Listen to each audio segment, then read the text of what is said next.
ตอนนี้กำลังไปชมเที่ยวสกายวอล์กอยู่ที่จังหวัดเชียงรายแม่สายตามของอาจารย์เลย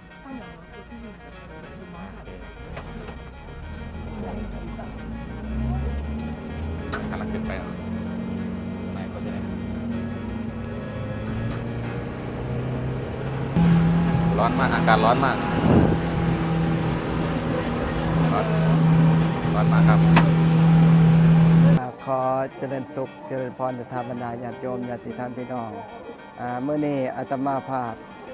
ก็เดินทางมาจากจังหวัดชัยภูมิจุดหมายประสงค์ว่าสิไปขึ้นบ้านใหม่ศรัทธาญาติโยมลูกศิษย์อยู่ทางท่าขี้เหล็กก็แล้วก็เฮ็ดบุญพร้อมทางคณะศรัทธาญาติโยมลูกศิษย์อยู่ทางท่าขี้เหล็กประเทศพม่าได้มนต์อาตมาได้มางานแต่ว่ามหอดทาขี้เหล็กหรือว่าสะพานอำเภอแม่สายพอได้เข้าไปมันอุบิเหตุจังน้อยเพราะว่าเรื่องพาสปอร์ตเขาบ่ได้เขาบ่อนุญาตแม้แต่คนไทยคนลาวซื้อพาสปอร์ตนี่เขาบ่อนุญาตให้เขาไปเขายันเขาไปเลิกดังนั้นอาตมาก็เลย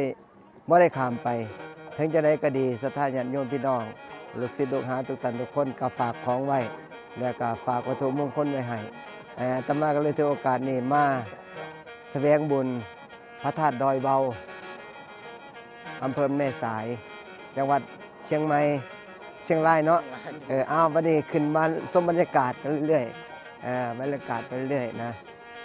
สาธุให้ชมบรรยากาศที่สดสวยงดงามพี่น้องเฮาที่บ่เคยเห็นมาก่อนที่แรกอาตมาได้ท้าความไปทางท่าขี้เหล็กอาตมาก็ได้ไปกราบนมัสการท่านพระอาจารย์บุญชุ่มวัดเพิ่นก็บ่ไกลกันวัดเพิ่นก็บ่ไกลโอ้รู้สึกว่าฮ้อนจังน้อยฮ้อนหลาย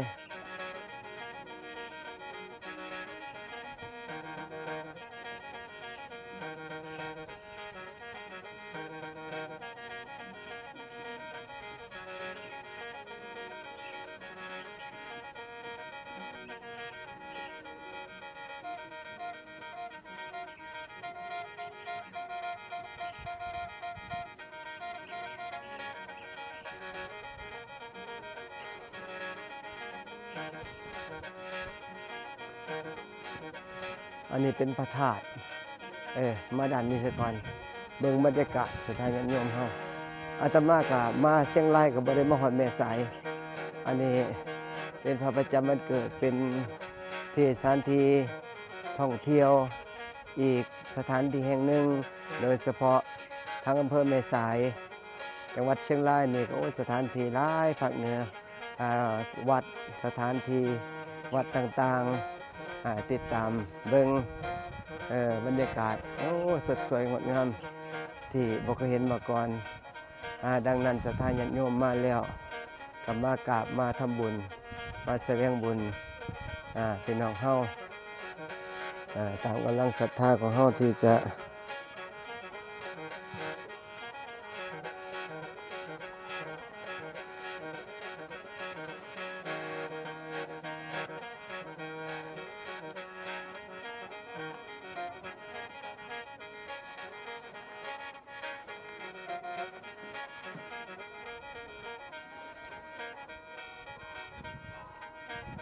นมัสการครับผมอากาศดีเนาะอากาศดีสถานญาติโยมผมเบิ่งเจดีย์เข้ามาเป็นที่เคารพกราบไหว้เนี่ยเพิ่นนี่ด้านนี้ญาติโยมลงมาปิดทองได้เป็นที่ว่าเป็นนิมิตหมายที่ดีศรัทธาญาติโยมเฮายังมารวมนี่อาตมาก็สิได้ศึกษาก็ว่าได้นะมาศึกษาให้ได้เห็นที่ทายญาติโยมเฮาอันนี้ถ่ายไว้เนี่ยถ่ายเห็นไว้ถ่ายรูปไว้อันนี้ รูบาบุญซุ่ม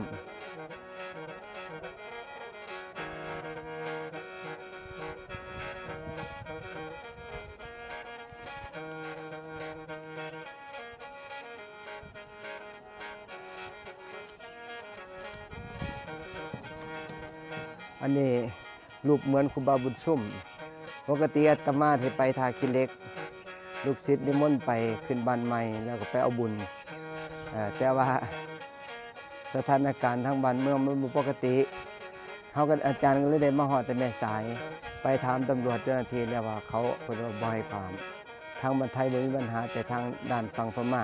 เพิ่นบ่สามารถประทับให้ได้ถ้าเป็นบริพัตรกระดาษขาวหรือว่าวัดพันแดน3 มื้อได้โยมเฮาแต่นี่ก็ตั้งใจว่าสิไปวัดครูบาบุญซุ่มเลยบ่ได้ไปมาเห็นฮอดนี้ก็สาธุได้บุญเป็นบุญแล้วนะเป็นบุญแล้วแต่ถ้าญาติโยมอันนี้เบิ่งภาพโปสเตอร์บรรยากาศนี่ที่ศรัทธาญาติโยมชาวเมืองเหนือหรือว่าทั่วโลกทั่วประเทศบ่ว่าพม่าไทยลาวหลายๆประเทศที่เคารพนับถืออาตมาตั้งใจว่าสิได้ไปกราบครูบาบุญซุ่มอยู่ประเทศพม่าก็เลยความไปบ่ได้เอาไทยกับรูปนี่ก็ได้เนาะรูปเหมือนตามภาพอันนี้สาธุให้เบิ่งไปเรื่อยๆบรรยากาศโยมดังนั้นได้ก็ดีถ้าเบิ่งส้มแล้วก็อนุโมทนาบุญนำกันเด้อศรัทธาญาติโยมอาตมาก็จะโอ้มื้อนี้รู้สึกว่าการฮ้อนเอาพอสมควรฮ้อนเอาอีหลีนี่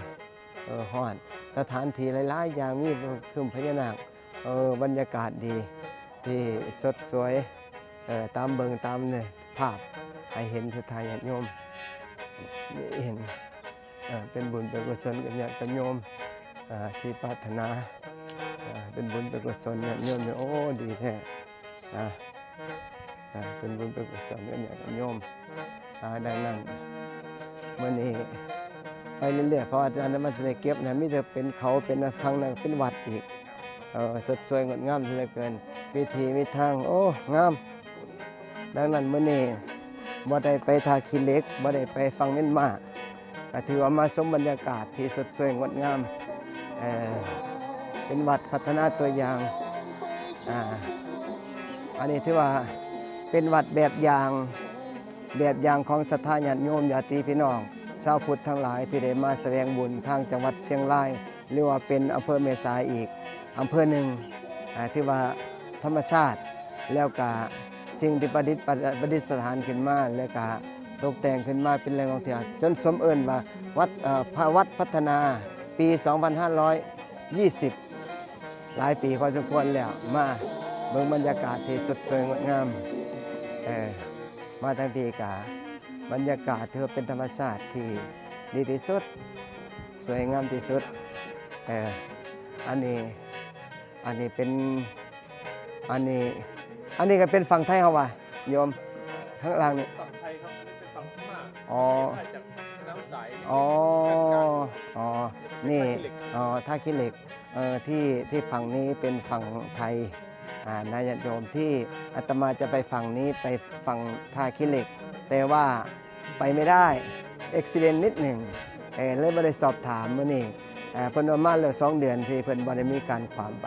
แต่ว่าผมเป็นหยังศรัทธาญาติโยมมองตามภาพเบิ่งตามภาพโอกาสหน้าอาตมาสิได้พาให้มาเบิ่งอีกรอบ1รอบ2อันนี้มาครั้งแรกอาตมากับมาครั้งแรกคือกันบ่คิดบ่ฝันว่าสิเป็นแบบนี้แต่มันเกิดขึ้นมาก็บ่เป็นหยังธรรมดาทุกสิ่งทุกอย่างมันเปลี่ยนแปลงได้อาตมาก็ซื้อสิ่งถือของมาว่าสิไปแต่มันไปบ่ได้บ่เป็นหยังชมบรรยากาศฟังท่าขี้เหล็กฟังพม่าเมียนมาพี่น้องเฮานี่ชมไปเรื่อยๆนะดังนั้นศรัทธาญาติโยมญาติพี่น้องเข้ามาเห็นแล้วก็ชมบรรยากาศมื้อนี้อากาศร้อนอบอ้าวพอสมควรสังเกตในคนละฝั่งแม่น้ำสายเพิ่นแม่น้ำสายคนละฝั่งกันฝั่งซ้ายมือเป็นฝั่งไทยฝั่งทางขวามือเป็นพม่ามีเส้นน้ำกั้นนะญาติโยมเฮาสาธุอนุโมทนาขอบ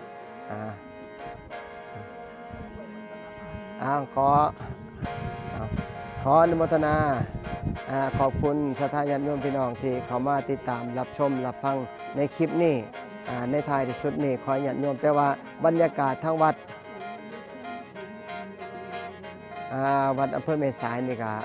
บ่ทันทัวร์เดี๋ยวสิขึ้นสกายวอล์กให้ญาติโยมได้เบิ่งอีกรอบหนึงอันนี้เป็นคลิปแรกเดี๋ยวจะได้ก็เบิ่งทั้งฝั่งไทยและฝั่งเมียนมานํกันพอได้เบิ่งแล้วกดไลค์กดแชร์อนุโมทนาขอบคุญรวยๆเฮงๆทุกท่านทุกคนมื้อนี้ขอเจริญพร